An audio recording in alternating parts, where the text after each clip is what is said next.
Mr. Hitler, if you think we're on the run. We are the boys who will stop your little game. We are the boys who will make you think again. 'Cause who do you think you are kidding, Mr. Hitler, if you think old England's done? Mr. Brown goes off to town on the A21, but he comes home each evening and he's ready with his gun. So who do you think you are kidding, Mr. Hitler, if you think old England's done?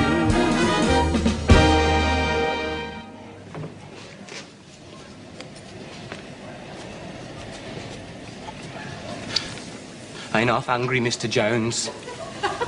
You're always hungry, you are, Packet. I'm just going to finish this off and then we report back to Church Hall. They're nice pears, aren't they? Think we'll ever have any bananas again?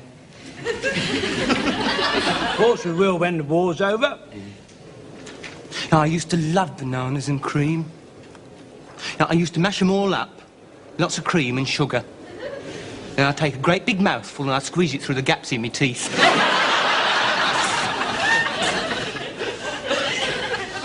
Do you like squeezing bananas and cream through the gaps in your teeth? No.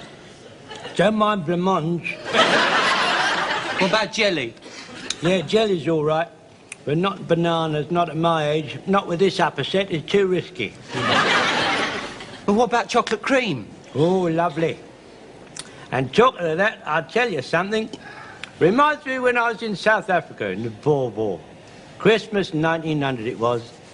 And old Queen Victoria, she sent all of us lads a tin box with a slab of chocolate in it. You know, I never touched that chocolate for 25 years.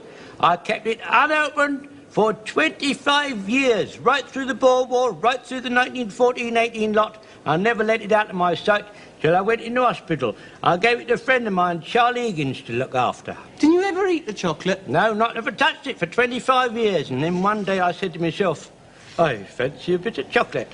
And I opened this tin, it was full of sand. That Charlie Higgins had eaten it while I was in hospital. I got me revenge on him then. Well, what did you do?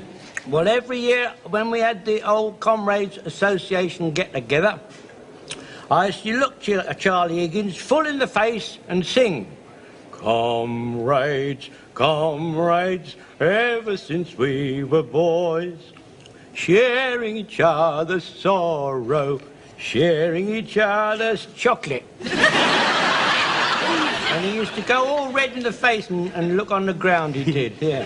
Wasn't much of a rhyme, but it did the trick. Hey, it's funny you should mention chocolate.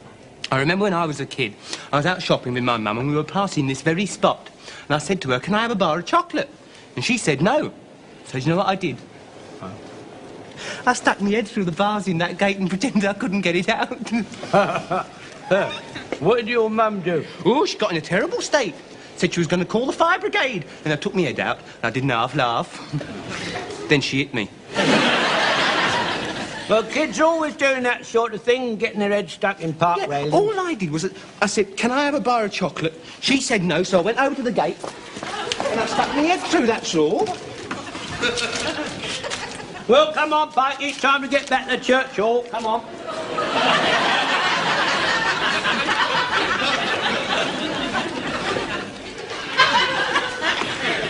Mr. Jones. What's up? Can't get my head out.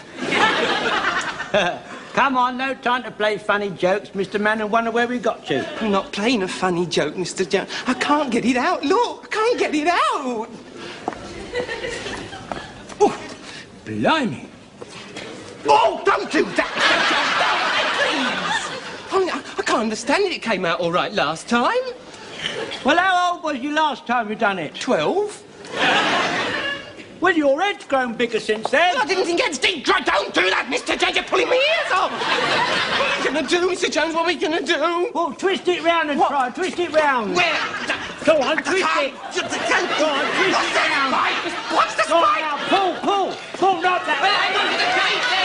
Well, Mr. Jones, what are we going to do? What are we going to do? Don't panic, Pikey, don't panic. He'll be all right, don't panic. I'll tell you what I'll do. I'll telephone that Mr. Mandarin on the telephone. And whatever you do, don't go away. Don't move and don't panic.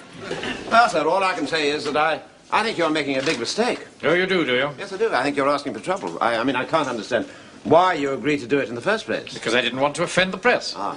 And the editor of the Eastbourne Gazette telephoned me and said that he wanted to do a feature article every week on the platoon. Naturally, I jumped at the chance. Yes, but if this reporter who's going to do the articles is a temporary member of the platoon, I mean, that'll mean he'll be here with us all the time. Exactly. That's my idea. I mean, if he's one of us, that he'll be able to write the articles from first-hand knowledge, won't he? Yes, but don't you think that will be a little bit dangerous? How do you mean dangerous? Well, I mean, if he's here all the time, I mean, how are you going to be able to cover up your mistakes? I'm going to pretend I didn't hear that remark, Wilson. Come in. Some cocos. Yeah. Sir. Thank you very much. Very hot. Thank you so much. Thank you very much. Thank you. Yon reporter fellow's outside. Oh, is he? Good. Send him in, will you? Captain Mannering, I may have said some harsh things in the past, but I'd like to say, here and now, I admire your courage. I don't quite understand, Fred. I think you're a very brave man to let that reporter fellow watch your every move. You're either very brave or else you're... Or what? Nothing, sir, nothing at all. Yes, sir, I admire you. All the same, I can't help thinking you're running a terrible risk. That's all. What do you suppose you meant by that? I've really no idea, sir. Come in. Mr. Cheeseman of the Eastbourne Gazette, sir. Ah, yes, yes, come in. Good day, Captain Mainwaring. How are you? Hello, Mr. Cheeseman. All ready to start work, are you? Oh, yes, yes, indeed, yes. Good. Well, now, while you're with us, you will be a temporary trainee recruit. Oh. Have you measured him for his uniform, Godfrey? Oh, not yet, sir. You see, we've only one spare suit. Oh, we'll measure him for that. Ah, yeah. Well, now, I thought I'd call the first article Captain Mainwaring, Man of Action. Oh, excellent title, don't you think so? Oh, yes, indeed, I do, sir, yes. I bet it will look awfully good in print. Captain Mannering, man of action. No, there's no question mark after the title. You know, what about the photograph? Well, what an awfully good idea. Would you like me sitting down or standing up in some sort of casual sort of manner? Rather like this? Just a minute. You're not in this at all. Right. Officers only. Right. Now, do you think I should be working at my desk? Yes, yes, indeed. That's good, yes. Now, should I wear the gloves or not, do you think? Excuse me, sir, don't you think it's going to look a bit strange writing with the gloves on? This pen's no good anyway. Lend me your gold fountain pen, Wilson. Now, look here, sir, you know as well as I do that I never, ever lend my pen to anybody. It hurts the nib. I don't want to use it, I only want to hold it. There you are, sir. Just keep the top on, will you? Oh, don't be absurd. How can I have a photograph taken writing with a pen with the top on? I think perhaps I should be on the telephone. Oh, yes, yes. Get on the phone. That's good, yes. Is there no limit to the conceit of the man? I think he looks rather noble. How's that? Rather Churchillian, don't you think? Oh, yes, yes. Very Churchillian. Yes, indeed. Hello? Hello? Hello? Mr. Mandarin? Permission to speak, sir? Jones, is that you? What are you doing on the telephone? Get off at once. I'm having my photograph taken off. Something wrong, Captain Mainwaring? No. It's just one of my patrols phoning in. The whole thing works like a smooth, well-oiled machine, you know. But, Jones, by the way, while you're on, you better give me your report. Mr. Mandarin, young Pikey's got his head caught in the park gates. I see. What do you mean? Did you hear me, sir? Private Pike's got his head caught in the park gates. Good. Excellent. Good? What's good about it? I don't understand. What shall I do, Mr. Mandarin? Can't you remove the obstacle? Well, I've tried pulling, you see, sir, but it's his ears. They're in the way, sir. Are you sure there's nothing wrong, Captain Mainwaring? No, nothing wrong at all, no. Just one of my patrols got hung up, that's all. Something is exposed which shouldn't be exposed. Jones! Well. Shouldn't be exposed, you know. You should cover it up. Camouflage. Yeah, well, I'll be along there as soon as I can. What is it that is exposed that shouldn't be exposed? I'm surprised at you asking questions like that in front of a civilian, Wilson. I'm going along to investigate. You better come with me. Right, sir. Oh, yes, I'll come along too, Captain Mainwaring. No, I can't have any civilians, I'm afraid. You see, the thing which is exposed, which shouldn't be exposed, is highly secret. Ah, well, I'm not a civilian now. I'm a member of the platoon. I tell you, you're not a member of the platoon until I've sworn you in. Oh, well, swear me in now, then. Oh, I'm afraid there's no time for that now. Now, look here, you stay here, and I'll swear you in when I come back. Oh, right, old boy. What you covering me up for, Mr. Jones? Well, I did nothing to do with me. Mr. Mandarin said you've got to be camouflaged. Here, hang on to that. Hey! What? Couldn't you have found a bush with no prickles on it? I'll go and find some. Right, where is he, Jones? Here, Mr. Mandarin. Ah. I'm sorry. Stupid boy. Why didn't you tell us in the office that Track had got his head stuck through the railings? How can I tell you in front of that reporter? Why did you ask me to camouflage him, sir? Because if any passers-by had seen him, we'd have been the laughing stock of the town. There they are again.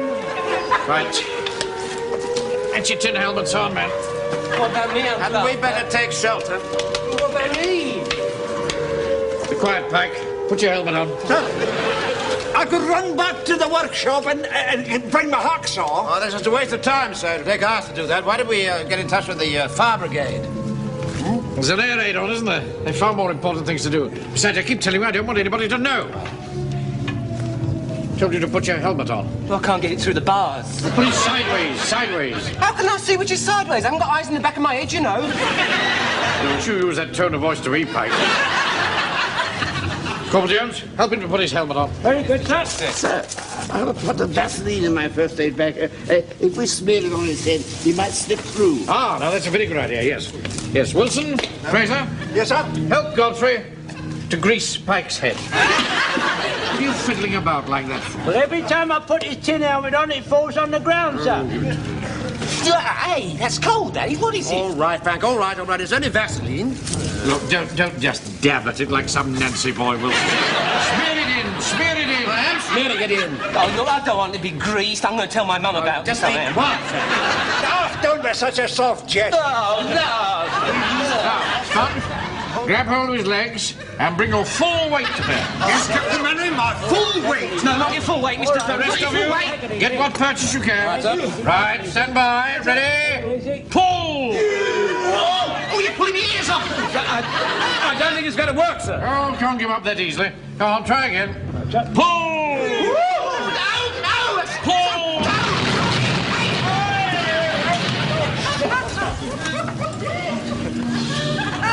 That was too heavy for a bomb. Sounded more like a landmine to me, sir. Thank heavens, I thought it was Pike's head exploded. Sir, we'll have to get this boy under cover, sir. Yes, I'm well aware of that, Fraser. But gather round me, whole group here. Right.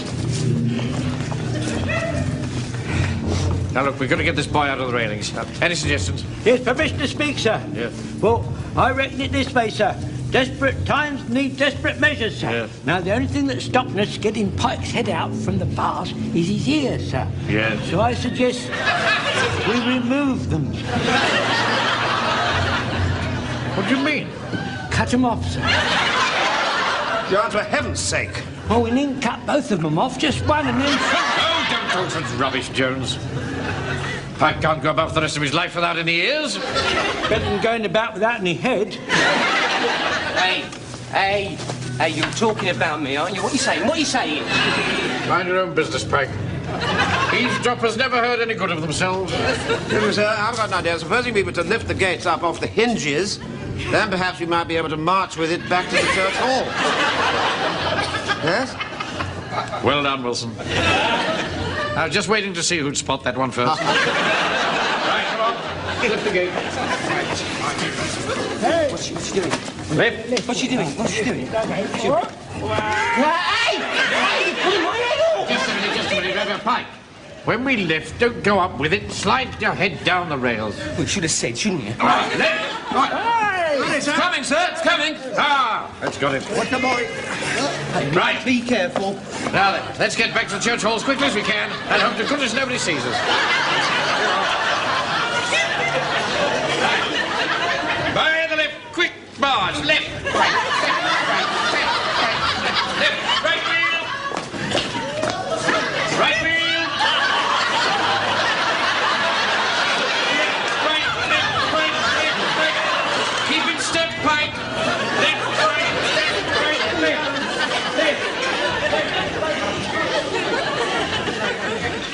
left, left, right, left.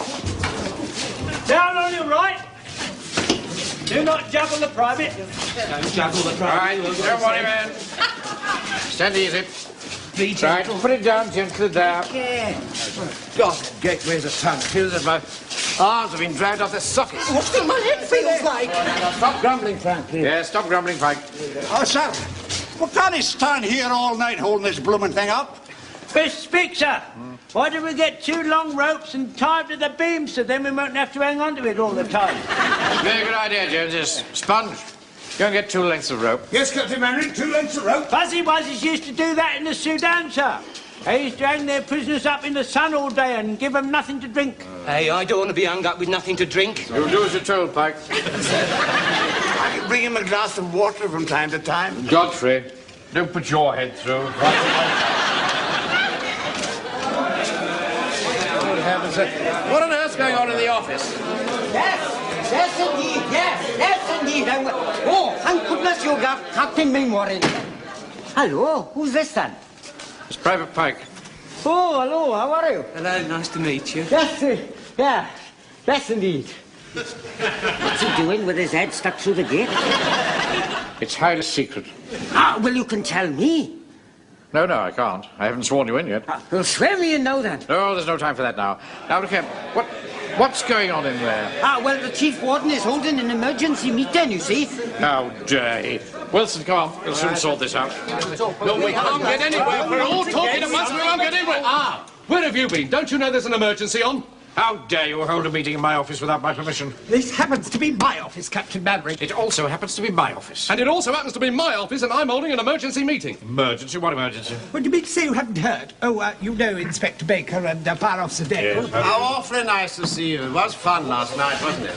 You know, Connie wears awfully well, doesn't she? Just What's happening here? What's happened? A landmine has landed on the railway line, just outside the town. Fortunately, nobody was seriously hurt, but it's destroyed over 100 yards of railway track. And the town's gas and water supplies have been cut off. And if those jerry planes drop any firebombs, we've had it. This is serious. I'm getting onto GHQ. Look, the telephone lines are down as well. That's no good. I've just heard the news. No gas, no water, no telephones. The town's cut off. We're marooned. What are we going to do? All right, Mr. Town Clerk. No need to get into a panic. I'm not in a panic, but something's got to do something. Well, we know something's going to do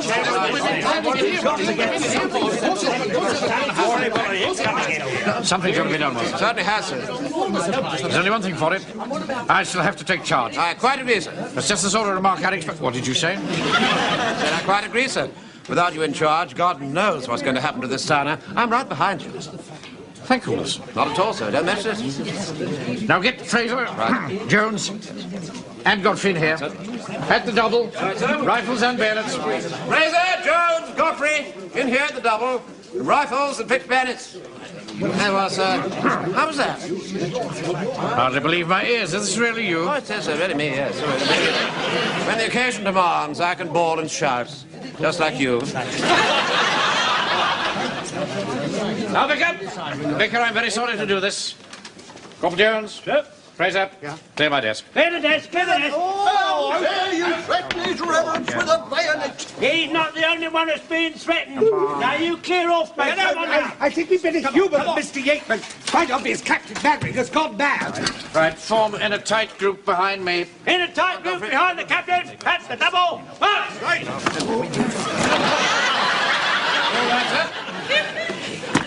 Not as tight as that. Get their attention. Come on! Hello, you howling sausage! All right, Fred, that's enough. Captain Mannering would like to make an announcement. As from now, this town is under martial law. Martial law? What's that mean? I am now taking over.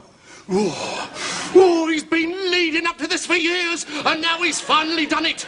Well, you won't get away with this, Napoleon. Inspector, arrest that man. Captain Mannering, you know, you really can't do this, you know. I mean, after all, if anyone should take charge, the police should. Anyway, where's your authority? A symbol of authority. And I have 15 fully armed men behind me. What have you got? Well, there's me and my sergeant and 2 constables. Yeah, that's right, Dick and George. That's right, Dick and George. Captain Mainwaring, man of action, I'm right behind you, boy. The power of the press, remember, the power of the press. Thank you, Mr. Cheeseman. Yes. Sergeant Wilson. Yep. Bring some paper and pencils. Right, sir. The rest of you, follow me. Now, pay attention, everybody.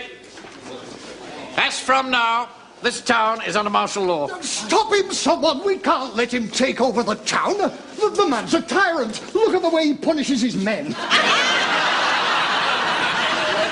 I'm not being punished. Be quiet, right. Now, Wilson, Jones, Fraser. Yes, sir. You'll take down these orders, and then you will get on your bicycles and shout these messages all round the town. Do you understand? Yes, sir. Right, you first, Wilson. Start getting it down. Ready? This town is now under martial law. This town is now under martial law. All looters will be shot on sight. All looters will be shot on sight. As town clerk, I demand that someone stops him. He's behaving like a dictator in some South American banana republic. Oh, does that mean we're going to have bananas again? No, it isn't. Right, Jones, you're next. Thank you, sir. Now, there's been some damage to the gas and water supplies. Therefore, there is some danger of cholera.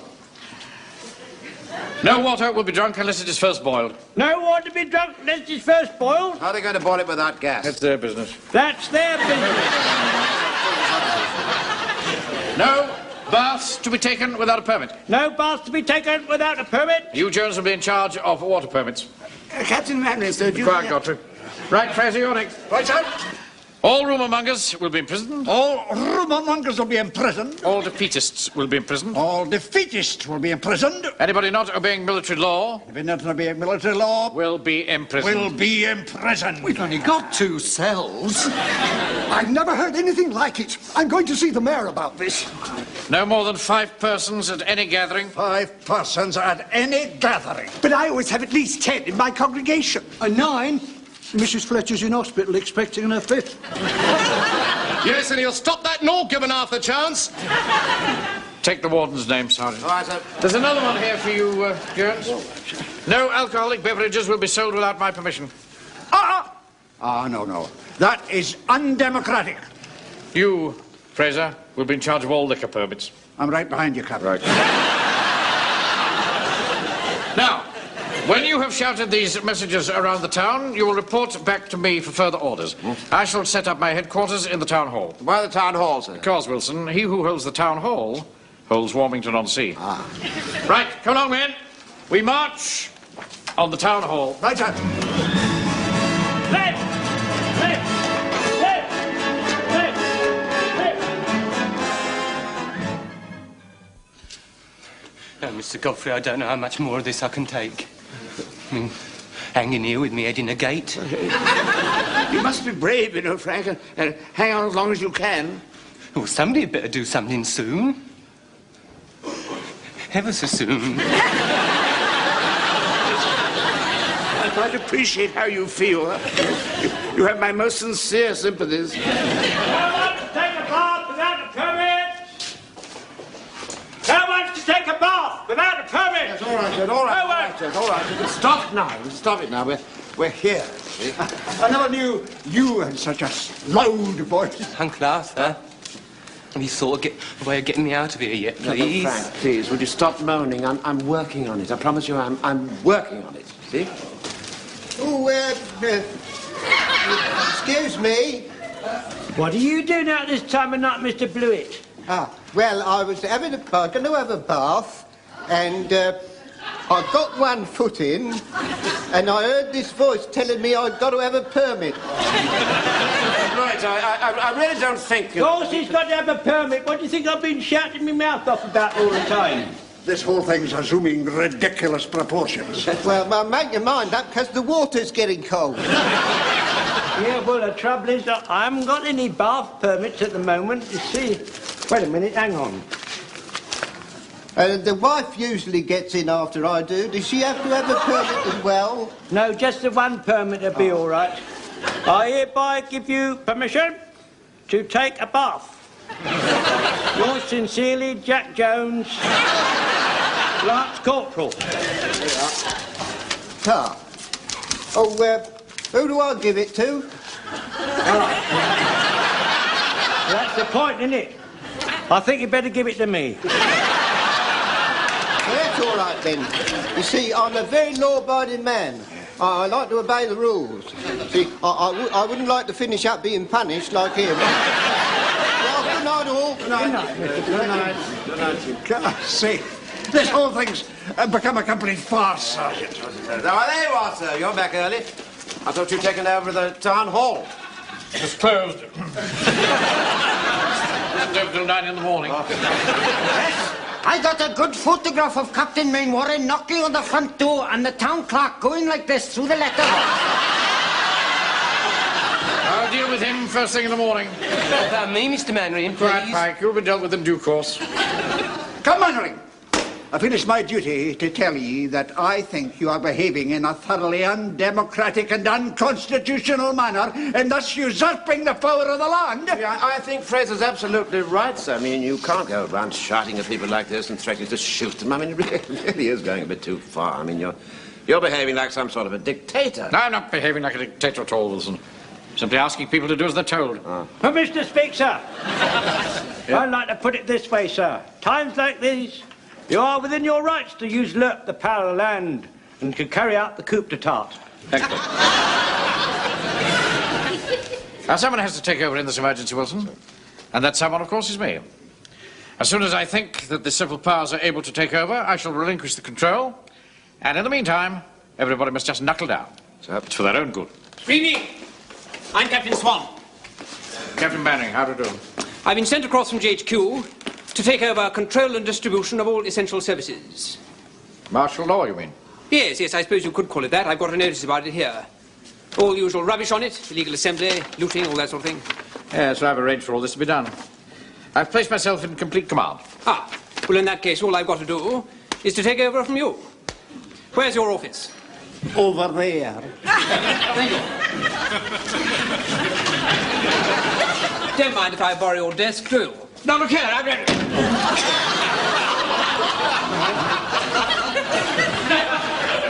This is monstrous. Monstrous. It's unconstitutional, it's undemocratic, it's against everything that we're fighting for. I intend to see my MP at once. Well, I wouldn't worry about it too much if I were you, sir. I mean, you'll just have to knock it down, that's all, after all. Just for your own good.